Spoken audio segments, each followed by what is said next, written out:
Mic check, mic check.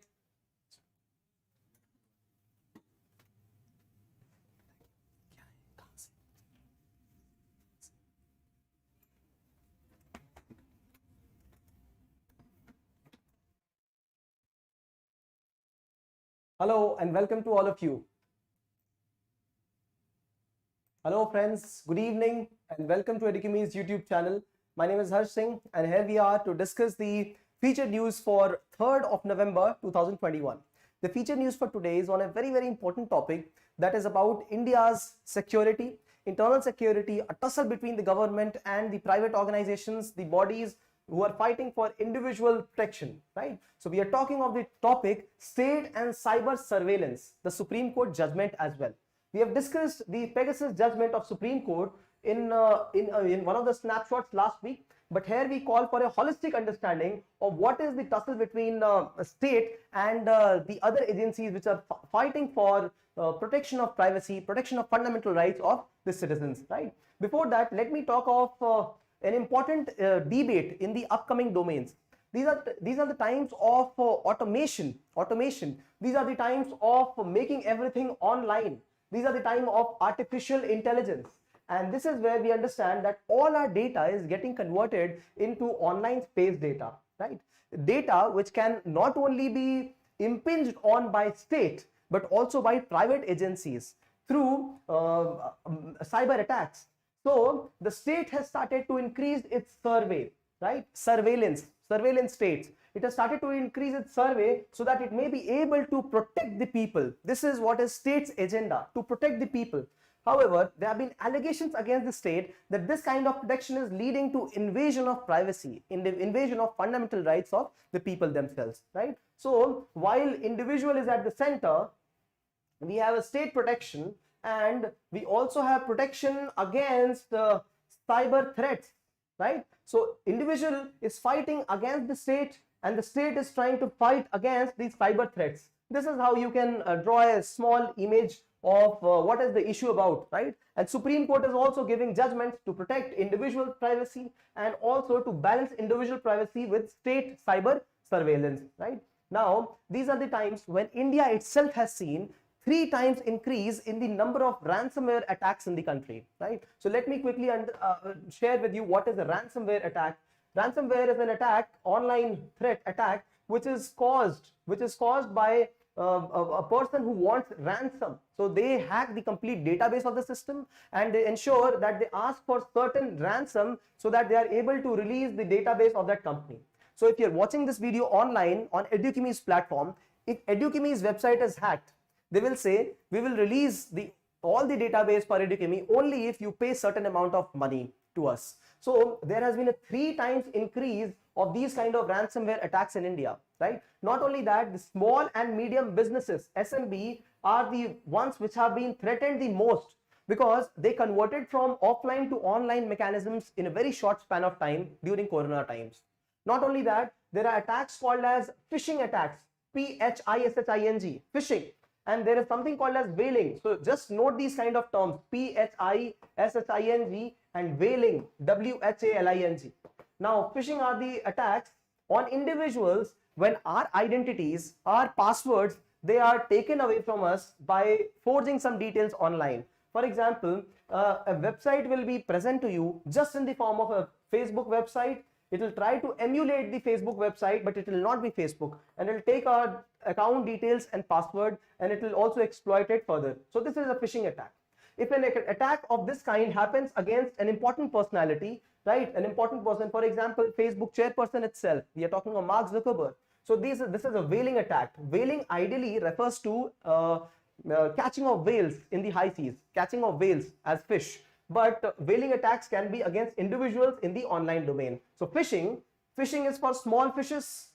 This is how you can relate to phishing, online attacks, and then whaling, big fishes, and then whaling, big individuals. This is how you can remember both of them, okay? So these are the kind of attacks which have become very common. And not only that, there are offline attacks as well. And that is the reason that state has started to increase its surveillance. So whenever there are communal rights, state wants to know who is responsible for it. So state has started to increase this kind of surveillance. And this is where Indian state possibly had purchased one important one important spyware called as Pegasus, Pegasus, Pegasus, of the company ISO, which is an Israeli NSO, which is an Israeli-based company, private firm. Now, NSO says that it has been selling Pegasus only to the government authorities around the world so that they may be able to survey for increased security, right? This is what Israeli agency says. But the government of India has still not confirmed whether it has purchased Pegasus or not. But there have been allegations around the world. Amnesty International itself has said that various governments, including Indian government, has also used it against judges, against politicians, against media persons. So is it not an impingement on the security, on the privacy, on Article 14, Article 19, Article 21 of the individuals, right? Cannot people demand to know under Article 32 what was the reason for conducting these kind of privacy attacks on people? So why especially against journalists? Why especially against individuals? See, one must note that state is not an artificial body which has got its own code of ethics. State is combined of those individuals which are in power, and they might use this kind of power to remain in power. So these kind of attacks have been questioned. Now Pegasus, something about Pegasus. Now this is a kind of spyware. See, there are spyware, there are ransomware, and there are malware. So the ransomware I just explained, the one which wants ransom. Spy is the one which is used to spy. So while I am on my phone, if you can see this is a phone in front of me. This phone's camera will be switched on even if I don't want it to. This will start spying on me. Not only that, anything that I do, it will be noted by this phone. Even my voice will get recorded even when I have not started the app, even if the phone is switched off. So switched off does not mean switched off with the battery, but if it is just put in off mode. So this is called as spyware. And then we have something called as malware, right? So a phone or the network will be jammed with something called as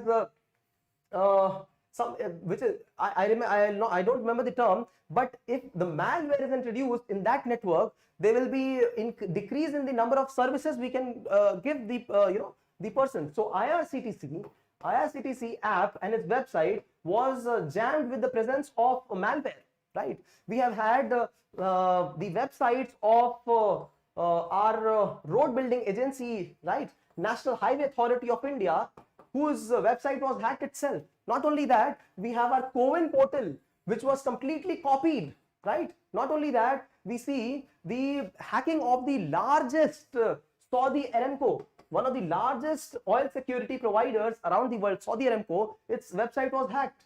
Not only that, we have one of the American security majors, energy security majors in the eastern coast and central USA. Its website was hacked, right?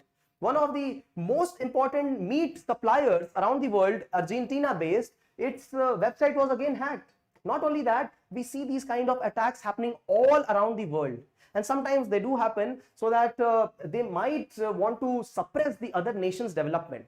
So if you see lately, data of Air India, 4.5 million Air India passengers were also released. So when you see this kind of attack, is this not an attack not only on Air India but also on the credibility of government institutions, Indian government institutions? When the source of these attacks is found out to be from China, to be from America, there is an indication that probably Indian agencies are not able to protect themselves as well. And that is why increased surveillance is done. India, according to one of the reports, is only next to Russia and China in state surveillance. And when we talk of using of spyware like Pegasus, Pegasus does not even need you to click anywhere. Pegasus can get installed in your computer, in your devices, phones automatically, right? So when somebody wants to attack you with Pegasus, you will have your computer or phone hacked, and one will not even come to know about it, because in a matter of time, when its work is over, it will automatically get eliminated from the computer and the device or the laptop or the phone itself, right? So there will be no traces of Pegasus on the device, right? And in case it gets installed in a computer in which it was not to get installed, again there will be no traces of it being present. So this is the kind of danger that Pegasus is presenting. Now coming on to the legality of Pegasus. See, government can hack cannot hack legally. Government can provide security surveillance only, and it can kind of survey any of the organizations only through proper channels. So we have IT Act, we have Telegraph Act. All of them say Telegraph Act. So all of them say that if government wants to do some kind of surveillance, they have to go through some intermediary, and that intermediary is going to help them, and then only they can be approved of what surveillance is to happen. But government cannot directly start purchasing these kind of apps, softwares, malwares, and they can conduct these kind of operations without any accountability. And yes, I remember it is called as denial of service. Denial of service. When increased amount of malware are injected in a system, for example, you are not even able to book a seat in Indian Railways IRCTC account, many of the hackers, they use denial of services here, right? That is a technical word here. So government cannot do it with themselves. They have to put in some middle player which is mandated in the law. And government this time, while in Pegasus issue, this has done so. In fact, government is not even revealing whether it was Pegasus software or not. See, government is not even disclosing as a matter of national security. This is what is the claim given by the government. So the mandate of a Supreme Court committee is one, whether Pegasus was used at all or not, right? Whether you have to also reveal the name of the victims' persons who you impinged on, their privacy, their right to freedom were impinged on. Not only that, what happened in 2019 when WhatsApp accounts were hacked? Did the government take actions against these kind of hackings which were actually hacked, right? And most fundamental question, was Pegasus actually purchased by the government? So these were the kind of mandates for the committee which has been installed, right? And not only that, what is the authority under which government used Pegasus software, if at all it purchased it? So these are the kind of mandates given to the committee which has been initiated by the Supreme Court to inquire, investigate, and determine what happened to the Pegasus software in India.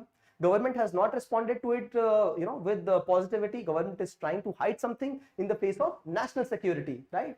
Now, if you look at the status of surveillance around the world, as I mentioned, India stands only third after countries like China and Russia. We also have something called as World Press Freedom Index. Press Freedom Index.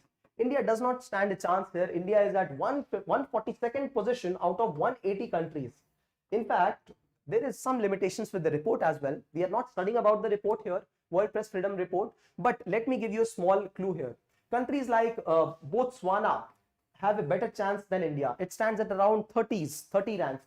Then we have countries in Africa, and I'm forgetting the names. Now, these are the countries where the individual has to take permission to even start blogging. They cannot reveal COVID data without government's approval. So these are the countries where there is so much of state surveillance that the press is actually curtailed very much. Press is curtailed to the level that the press cannot even talk to anybody else. And people who are giving these kind of pointers of how good the press is, they are obviously in the favor of government because of the fear of threat of life, fear of getting persecuted. And in fact, this index has also rated USA in 40s.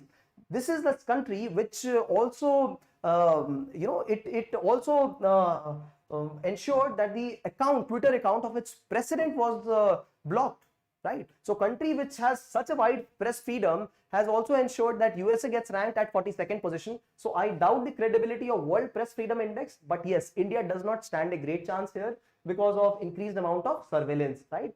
Now, Indian Constitution, see, this is where we should talk about every aspect, and Constitution is an important aspect. Indian Constitution does guarantee right to privacy, right? It does guarantee certain other rights, right to personal freedom, right to liberty and life. Article 21, Article 19, and this is where certain important authorities have to start regulating so that personal freedom is not hindered upon. So Aadhaar identification system, monitoring of WhatsApp, data protection bill, CCTV regulations. These are the pointers where there is a complete amount of autonomy and less of understanding. There is more of vague understanding about what the government is doing to protect privacy of the individual, right? So these are the mechanisms you can quote where there is less privacy, right? Article 19 and 21 should be quoted by you while you talk about the answers regarding privacy. And no oversight mechanism. We do not have any oversight mechanism, because of which the judiciary also had to step in and try to form a committee. In fact, government had offered to form a committee, and judiciary said, we will understand if you yourself as the judge, jury and executioner of the Pegasus issue, then we had a report, right? I mean, sarcasm intended here. The government is not to be trusted here. This is what the Supreme Court mentioned, right? So what is the way forward, right? We should have a law on privacy. Of course, that is one. Due process of law must be followed. This is where the government must be held accountable, right? So these are the important parameters under which you can look at the privacy of the persons, the increased amount of surveillance of the government, and over that, what is the international call of privacy, right? We can also look forward to the privacy laws in Europe, privacy laws in America, so that we are able to follow them in India, right? Now, after having understood various perspectives of this article, all you got to do is try and attempt this question: cyber surveillance. What are the concerns related to cyber surveillance? Enumerate the steps needed to resolve these concerns. So when you talk about the concerns related to cyber surveillance, you will talk about the context in which the question has been asked, right? So increased amounts of cyber surveillance, and give example of Pegasus issue and point out the various concerns. So 1, 2, 3, 4, 5 concerns. One is the constitutional concern of Article 1921. Another concern is threatening the individual liberty, right? Then we have press freedom. Though you can put in 5, 6, 7 pointers with examples. These are the concerns, and after that you should give the steps needed to resolve these concerns. So for example, privacy law, right? Now increase awareness, understanding the international norms, right? Best practices of the governments around the world. So this is how you can look at it, and also an ethical perspective to it. So as many as dimensions that you have, you can start putting in there, and this is what will reflect how much you know about a topic, right? Now, so in the Gazette video, while you were understanding various issues, some smaller topics, this is a holistic topic through which you will be able to cover state and the cyber surveillance issues. So this is where, how you churn the data and how you balance while you produce it back in an answer that gets tested. This is the actual test. This is why I encourage you to be a part of the featured news videos, right? So through this, I would like to communicate Happy Diwali to all of you. And today is Wednesday. Thursday is Diwali, so happy Diwali. Have a safe and happy Diwali. Friday we will have closure. We won't meet, and we will meet directly on Monday evening 6 p.m. for the Gazette video and 6:45 for the feature news video. I'd like to thank you to watch this video. Until then, all you want to do is not only attend this question. We have had more than 120 feature news discussions. I want you to revise them. If you have not watched all of them become important, because we have discussed one question in all of them, 120 of them. So try covering at least 5, 6 of them in the coming 2-3 days, and then we will meet again Monday evening with new topics and a new day. All right. So thank you for watching. Thank you for being a part.